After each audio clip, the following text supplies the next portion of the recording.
Halo semuanya, kita lanjutkan pembahasan analisis hilir sawit, dan seperti yang kita sampaikan di slide presentasi sebelumnya, untuk analisis hilir sawit ini akan kita fokuskan ke analisis oleofood complex. Seperti yang sudah kita ketahui bersama bahwa sebenarnya industri refinery sawit ini kalau kita kelompokkan bisa diturunkan menjadi 3 bagian. Yang pertama adalah untuk oleofood complex, dan oligomia kompleks, dan biofuel kompleks.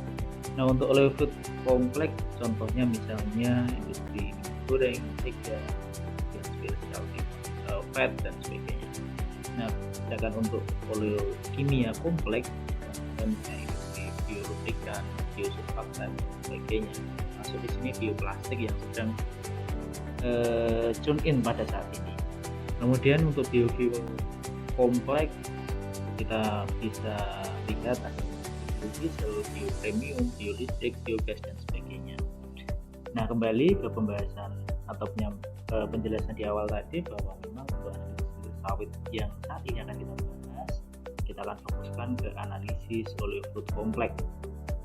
Nah, untuk sesi ini kita akan membahas mengenai analisis sawit pada margarin, merupakan salah satu produk dari industri oleofood kompleks turunan dari minyak kelapa sawit.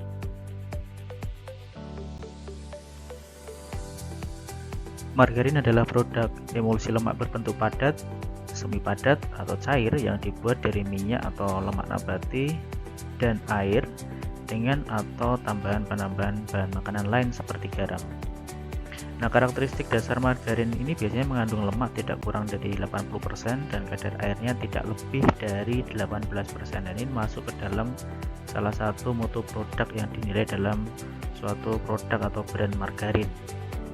Dilihat dari sisi emulsifikasinya, margarin merupakan produk pangan olahan berbentuk emulsi air dalam lemak, baik semi padat maupun cair. Sumber lemak dalam pembuatan margarin awalnya berasal dari lemak hewan, tetapi ketersediaan lemak hewan ini semakin terbatas sehingga sekarang margarin umumnya dibuat dari minyak nabati. Margarin dibuat dengan mengubah konsistensi dari minyak nabati cair menjadi lemak padat dan setengah padat. Nah, proses pengubahannya menjadi bentuk lemak padat dan setengah padat biasanya menggunakan metode berupa mixing and blending atau pengaduan dan pencampuran, kemudian hidrogenasi atau juga esterifikasi. Nah, ini yang kemarin makanya kami sampaikan ke teman-teman untuk mempelajari flow proses pembuatan oleofood kompleks di dalam industri turunan minyak sawit agar teman-teman juga bisa langsung matching dengan pembahasan yang nanti akan kita sampaikan. Penggunaan margarin telah dikenal secara luas oleh masyarakat, terutama dalam baking atau pemanggangan roti, kemudian pembuatan kue kering atau cooking yang bertujuan memperbaiki tekstur dan menambah cita rasa dari pangan tersebut. Margarin juga digunakan sebagai bahan pelapis misalnya pada roti yang bersifat plastis dan akan segera mencair di dalam mulut pada saat dimakan. Nah, di pasaran kita mengenal ada beberapa jenis margarin. Yang pertama adalah margarin meja atau tabel margarin, biasanya terdiri dari 2 jenis, yaitu soft chopped margarin dan stick margarin. Bedanya apa gitu kan? Kalau soft chopped margarin ciri-cirinya yaitu temperatur emulsi soft chopped margarin sekitar 35-40,6 derajat Celcius, bentuknya lembut dan tetap dapat dioles pada suhu 5-10 derajat Celcius. Produknya biasanya terlalu lembut, oleh karena itu dibungkus dalam plastik cup atau plastik cup yang dilengkapi dengan pelekat penutup. Sedangkan stick margarin ciri-cirinya temperatur emulsi disesuaikan dan diatur di bawah suhu tubuh pada 37,8-40,6 derajat Celcius, dapat dioles pada suhu 20-25 derajat Celcius, lebih tinggi dibandingkan soft chopped margarin tadi, dan biasanya lebih kaku dibandingkan mentega putih atau shortening. Kemudian jenis margarin yang kedua yang ada di pasaran adalah margarin industri atau industrial margarin. Nah, margarin industri ini dirancang untuk industri roti dan kue yang dibuat dari minyak nabati yang telah dimurnikan. Aplikasi yang direkomendasikan untuk biskuit, industri kue, dan juga toko roti.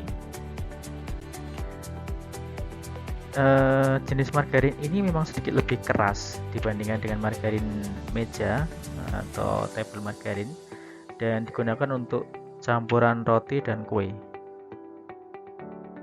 Margarin industri ini harus disimpan di tempat yang kering dan dingin atau suhunya sekitar 30 derajat Celcius. Nah, jenis yang ketiga adalah margarin puff pastry. Jenis ini berbeda dengan margarin meja atau maupun margarin industri. Nah, fungsi puff pastry ini sebagai pelindung antara lapisan-lapisan dari adonan kue yang dibuat dalam suatu industri atau umum industri. Selain tiga jenis margarin tersebut, yaitu margarin meja, margarin industri, dan margarin puff pastry,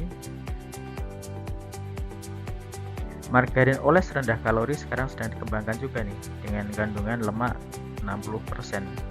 Margarin rendah kalori pada dasarnya memiliki kandungan air yang lebih tinggi dan mengandung lemak lebih rendah dibandingkan dengan margarin pada umumnya.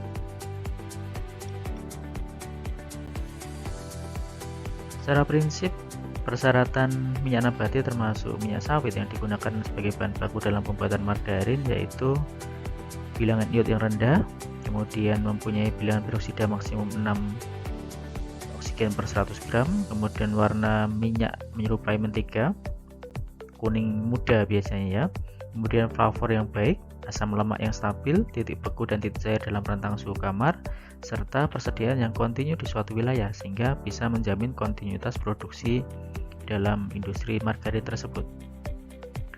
Nah, minyak nabati yang biasa digunakan dalam pembuatan margarin selain minyak sawit, ada juga minyak kelapa, minyak biji kapas, minyak kedelai, dan juga minyak biji bunga matahari.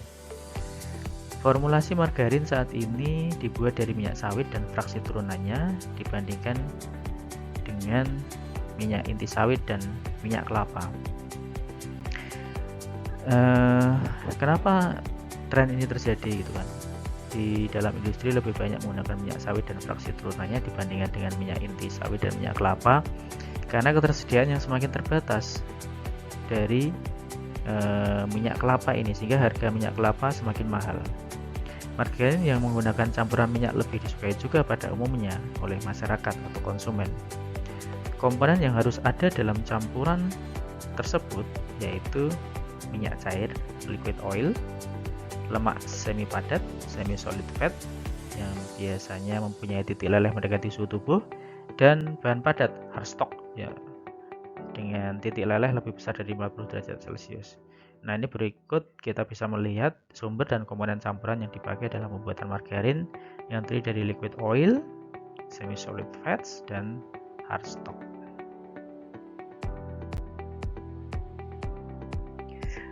Nah, di slide sebelumnya tadi kita membahas bahwa sebenarnya untuk margarin ini bisa dibuat dari beberapa jenis material atau bahan baku, tidak hanya dari minyak sawit.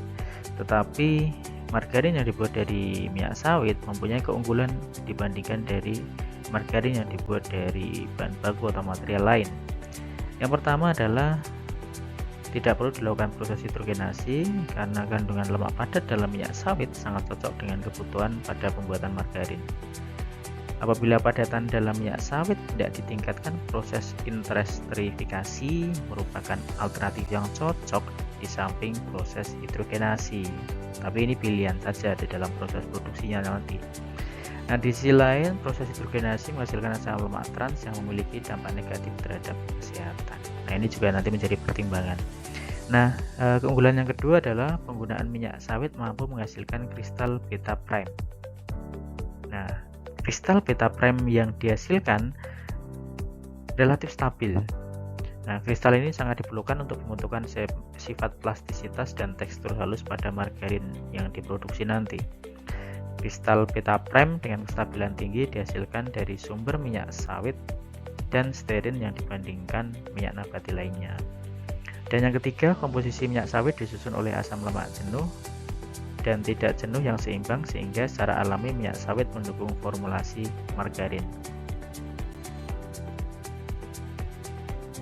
Kemudian untuk proses pembuatan margarin, saya kira kemarin juga sudah diresum oleh teman-teman untuk flow prosesnya gitu, tetapi secara umum kita bisa bagi menjadi 4 bagian, yaitu pencairan, 4 tahap ya, pencairan, tahap pencampuran dan emulsifikasi, tahap kristalisasi dan tahap tempering. Nah, untuk tahap pencairan dilakukan dengan tujuan mencairkan atau melelehkan lemak dan minyak pada suhu kurang lebih 70 derajat Celcius. Kemudian dilanjutkan ke step kedua, yaitu mixing atau pencampuran dan emulsifikasi.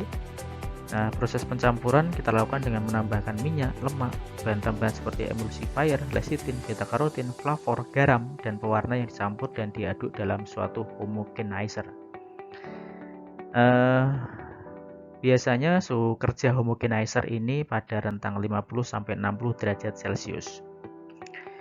Proses pencampuran kita iringi dengan proses emulsifikasi yang bertujuan mengemulsikan minyak dengan cara penambahan emulsifier fase cair dan fase minyak pada suhu 80 derajat Celcius di tekanan 1 atm. Nah, ini menjadi SOP baku kerja dari proses mixing dan emulsifikasi. Kemudian step yang ketiga, kristalisasi. Pembentukan kristal margarin dengan cara pendinginan cepat dan biasanya kita set pada rentang suhu 17 sampai 22 derajat Celcius. Proses kristalisasi kita bisa bagi menjadi 2 tahap, yaitu kristalisasi pada pre-crystallizer, kemudian kristalisasi penuh pada pin worker. Itu 2 tahap proses kristalisasi. Step terakhir yaitu tempering. Nah, proses tempering ini bertujuan menstabilkan tekstur dan plastisitas produk margarin pada suhu 5-7 derajat Celcius selama 24 jam. Nah, biasanya kondisi operasi tempering akan mempengaruhi karakteristik sensori penerimaan konsumen terhadap produk akhir, misalnya dari aspek warna dan aromanya, sehingga ini menjadi salah satu critical issue juga dalam proses produksi margarin.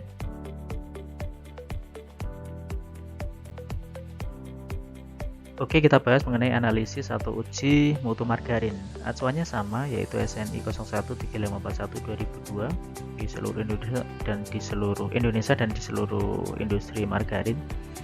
Ada 11 kriteria uji yang itu menjadi acuan untuk analisis mutu margarin. Kita akan coba review satu persatu ya, tetapi saya nggak akan detail untuk macam ujinya, karena sebenarnya untuk macam uji teman-teman bisa baca di lampiran SNI 013541-2002 tersebut, tetapi nanti akan kita coba angkat satu studi kasus gitu ya, mengenai faktor-faktor yang mempengaruhi mutu margarin, termasuk juga nanti di situ kita akan melihat bagaimana proses analisis dilakukan. Nah, kemudian yang pertama adalah untuk kriteria uji dari aspek keadaan, bau, warna, dan rasa. Nah, ini adalah kriteria uji yang urgent atau menjadi bottleneck, karena ini menjadi faktor yang nanti menentukan penerimaan konsumen terhadap produk margarin yang diproduksi oleh suatu industri. Nah, untuk analisisnya memang ini unik. Biasanya kita menggunakan uji organoleptik dan kita melibatkan beberapa orang atau probandus untuk menjadi tester dari bau, warna, dan rasa. Yang kedua adalah air. Nah, air ini satuannya persen. Untuk margarin siap makan, margarin industri, dan margarin krim memang ada perbedaan ya. Jadi untuk margarin siap makan dan margarin industri maksimal 18% untuk kadar airnya, sedangkan margarin krim atau split belum ada standar yang mengatur untuk mutu idealnya. Untuk kriteria uji yang ketiga yaitu lemak. Sama untuk 3 jenis margarin, yaitu margarin siap makan, margarin industri, dan margarin krim minimal 80. Kemudian ada kriteria uji atau parameter vitamin A dan D, terutama untuk margarin siap makan. Untuk vitamin A 2500 sampai 3500, kemudian untuk vitamin D 2250 sampai 350. Sedangkan untuk margarin industri dan margarin krim belum ada acuan baku mutunya.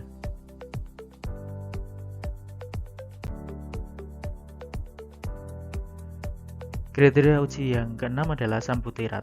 Nah, sambutirat ini hanya menjadi baku mutu wajib pada margarin siap makan, yaitu maksimal 0,2%. Karena ini juga hanya distandarkan pada margarin yang mengandung lemak susu, yaitu margarin siap makan. Kemudian yang ketujuh adalah kriteria bilangan asam. standarnya sama untuk 3 jenis margarin siap makan, margarin industri, dan margarin krim maksimal 4. Kemudian untuk bahan tambahan pangan ini mengacu ke peraturan yang berlaku sesuai dengan item tambahan material yang diberikan di dalam suatu produk margarin. Nah, kemudian yang ke-9 adalah kriteria uji cemaran logam. Jadi timbal, timah, raksa gitu kan, PP, SN, dan HG. Ini ada acuan batas maksimalnya karena ini adalah produk makanan. Harapannya tidak ada cemaran logam di dalam produk makanan ini. Misalnya ada pun tidak boleh melebihi baku maksimal dari mutu margarin yang sudah ditetapkan di SNI 013541/2002. Sedangkan kriteria uji yang berikutnya yaitu cemaran arsen. Nah, untuk cemaran arsen ini sama untuk 3 jenis margarin maksimal 0,1 mg per kilogram.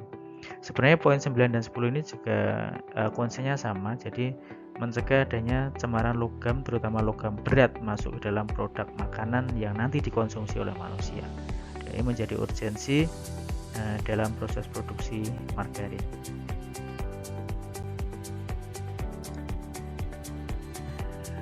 Kemudian untuk kriteria uji yang terakhir, yang nomor 11, terkait cemaran mikrobia.